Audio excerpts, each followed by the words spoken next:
அஸ்ஸலாமு அலைக்கும் மக்களே, வெல்கம் டு டுடே சமையல். இன்றைக்கி மீன் குழம்பு எப்படி பண்ணலான்னு பார்க்கலாமா? வாங்க வீடியோக்குள்ளே போகலாம். அதுக்கு 1 கிலோ மீன் எடுத்திருக்கேன், ஒரு 1/4 கிலோ கத்திரிக்காய், ஒரு 2 முருங்கைக்காய், ஒரு 100 கிராம் புளி எடுத்து வச்சுருக்கேன். அந்த புளியை நம்ம தண்ணி விட்டு ஊற வச்சுக்கிடலாம். ஊற வச்சுட்டு அதுக்கு நான் மீன் குழம்புக்கு தேவையானது மீன் குழம்பு மசாலா, அது ஒரு கப் எடுத்து வச்சுருக்கேன். புளி ஊறி வந்துருச்சு. இப்போ நல்லா புளியை பிசைஞ்சு அதில் சாறு எடுத்து ஒரு கிண்ணத்தில் வச்சுக்கிடலாம். எடுத்து வச்சு இப்போது நம்ம மீன் குழம்பு மசாலா ஒரு கப் எடுத்துருக்கோம்ல, அது வீட்டில் செஞ்ச மசாலா. இது நம்மளுக்கு மார்க்கெட்லேயும் கிடைக்கும், ஆனால் இது வீட்டில் சொந்தமாக தயார் பண்ண மசாலா இது. இப்போ புளி தண்ணியில் அந்த மசாலாவை கொட்டி அதை நல்லா கலக்கி விட்டுக்கிறணும். நல்லா கலந்து விட்டதுக்கப்புறமா நம்ம கத்திரிக்காய், முருங்கைக்காய் கட் பண்ணி வச்சுருக்கோம்ல, அதையும் அந்த குழம்பு கூட்டி வச்சுருக்கோம்ல அதில் சேர்த்துடணும். இப்போ பச்சை மிளகா ஒரு 4-5 எடுத்து இப்போ வீடியோவில் காமிச்ச மாதிரியே அதில் ஒடிச்சு போட்டுடணும். குழம்ப நல்லா கலந்து விட்டாச்சு. மசாலா, கத்திரிக்காய் எல்லாம் கலந்து வர்ற மாதிரி கலந்து விட்டாச்சு. இப்போது ஒரு ஸ்பூனு சால்ட்டு, இந்த குழம்புக்கு தேவையானது ஒரு ஸ்பூன் சால்ட்டு, ஒரு பெரிய சைஸ் தக்காளி ஒன்று எடுத்து வச்சுருக்கேன், அதை நல்லா பிசைஞ்சிக்கிறணும். பிசைஞ்சி இப்போ நம்ம கத்திரிக்காய், முருங்கைக்காய் மசாலா எல்லாம் சேர்த்துக்கு கூட்டி வச்சுருக்கோம்ல குழம்ப, அந்த கூட்டின குழம்புல தக்காளியை போட்டுடணும். நல்லா பிசைஞ்சிக்கிறணும். தக்காளியை போட்டு ஒரு தடவை கலந்து விட்டுக்கலாம். இப்போது நம்ம மீன் குழம்புக்கு நம்ம அதில் தாளிக்கிறதுக்கு தேவையானது ஒரு ஸ்பூனு வெந்தயம், ஒரு 1/2 ஸ்பூனு கடுகு, ஒரு ஸ்பூனு சோம்பு, ஒரு பெரிய சைஸ் வெங்காயம், கொஞ்சம் கருவேப்பிலை, ஒரு கைப்பிடி அளவு கொத்தமல்லி, ஒரு 10 பூண்டை உரித்து வச்சுக்கணும்.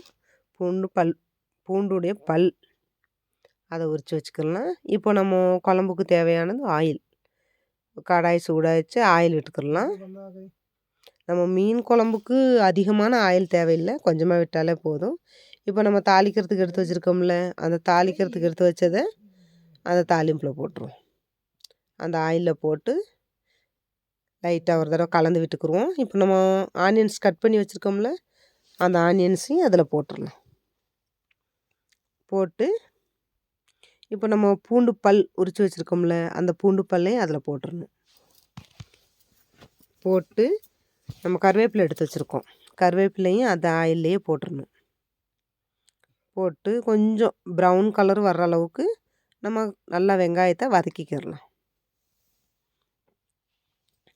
வெங்காயம் நல்லா ப்ரௌன் கலர் வரணும், வர அளவு வதக்கிடணும். வெங்காயம் வதங்கி வந்துருச்சு. இப்போ நம்ம பக்கத்தில் குழம்பு எல்லாம் கூட்டி வச்சுருக்கோம்ல மசாலாவில், கத்திரிக்காய், முருங்கைக்காய் எல்லாம் போட்டு அதை நல்லா கலந்து விட்டுக்கிடலாம். கலந்து விட்டுட்டு ஒரு முறை கலந்து விட்டுட்டு இப்போது தாளிச்சிடலாம் குழம்ப. வெங்காயம் செவந்து வந்துருச்சு, குழம்பு அதில் ஊற்றிடலாம். ஊற்றிட்டு இப்போ நம்ம மீன் குழம்புக்கு ஒரு தடவை மூடி போட்டுடணும். ஏன்னா அந்த நம்ம தாளித்தப்போ ஒரு ஸ்மெல்லு வரும், அந்த ஸ்மெல்லு வெளியே போக விடாமல் உடனே மூடி போட்டு ஒரு நிமிஷம் சென்று அந்த மூடி எடுத்ததுக்கப்புறமா நம்ம அந்த மீன் குழம்புக்கு தேவையான தண்ணீர் விட்டுடலாம். எவ்வளோ தண்ணி வேணுமோ அதை ஊற்றிக்கிடலாம். ஊற்றிட்டு ஒரு 10 நிமிஷம் நம்ம ஹை ஃப்ளேமு ஒரு 5 நிமிஷம் வைக்கணும், ஒரு 5 நிமிஷம் மீடியம் ஃப்ளேம் வைக்கணும்.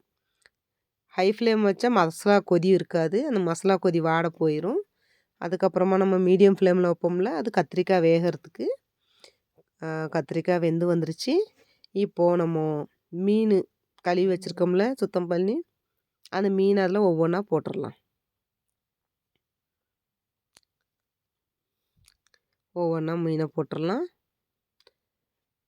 இது என்னுடைய ஸ்டைல், ஒவ்வொரு ஆளும் ஒவ்வொரு மாதிரி பண்ணுவாங்க. இது என்னுடைய ஸ்டைலில் மீன் குழம்பு. நீங்களும் ட்ரை பண்ணுங்கள், எப்படி வந்துச்சுன்னு காமெண்ட்டில் சொல்லுங்கள். அப்படி ஒவ்வொன்றா மீனை போட்டதுக்கப்புறமா நம்ம மீன் துண்டுகள் எல்லாத்தையுமே அதில் போட்டுடணும். போட்டு மூடி போட்டுடலாம் ஒரு 5 நிமிஷம். ஏன்னா மீன் வேக அதிகம் நேரம் செல்லாது, அதனால் ஒரு 5 நிமிஷம் ஆனதுக்கப்புறம் நம்ம ஒரு கைப்பிடி அளவு கொத்தமல்லி கட் பண்ணி வச்சுருக்கோம்ல, அதை மேலே தூவி விட்டுறலாம். தூவி விட்டுட்டு ஒரு தடவை லைட்டாக அதை குழம்ப அலசி விட்டுக்கிடலாம். ஏன்னா நம்ம கரண்டியை போட்டு அதில் கிண்டுனோம்னா மீன் உடஞ்சிரும். அதை உடையாமல் இருக்கணும்னா அப்படி ஒரு கிளாத் வச்சு நம்ம லைட்டாக அப்படி அலசி விட்டுக்கிறணும் குழம்ப. அலசி விட்டுட்டு ஒரு 2 நிமிஷம் 3 நிமிஷம் மூடி போட்டுறணும். அவ்வளோதாங்க, மீன் குழம்பு ரெடி. நீங்களும் ஒரு தடவை ட்ரை பண்ணுங்கள். என்னுடைய வீடியோஸ் உங்களுக்கு பிடிச்சிருந்தா லைக் பண்ணுங்கள், ஷேர் பண்ணுங்கள், சப்ஸ்கிரைப் பண்ணுங்கள். பெல் ஐக்கானை கிளிக் பண்ணுங்கள். உங்கள் ஃப்ரெண்ட்ஸ் அண்ட் ஃபேமிலிக்கு ஷேர் பண்ணுங்கள். அவ்வளோதாங்க, மணமணக்க மீன் குழம்பு ரெடி. நீங்களும் ஒரு தடவை ட்ரை பண்ணுங்கள். எப்படி வந்துச்சுன்னு காமெண்ட்டில் வைங்க.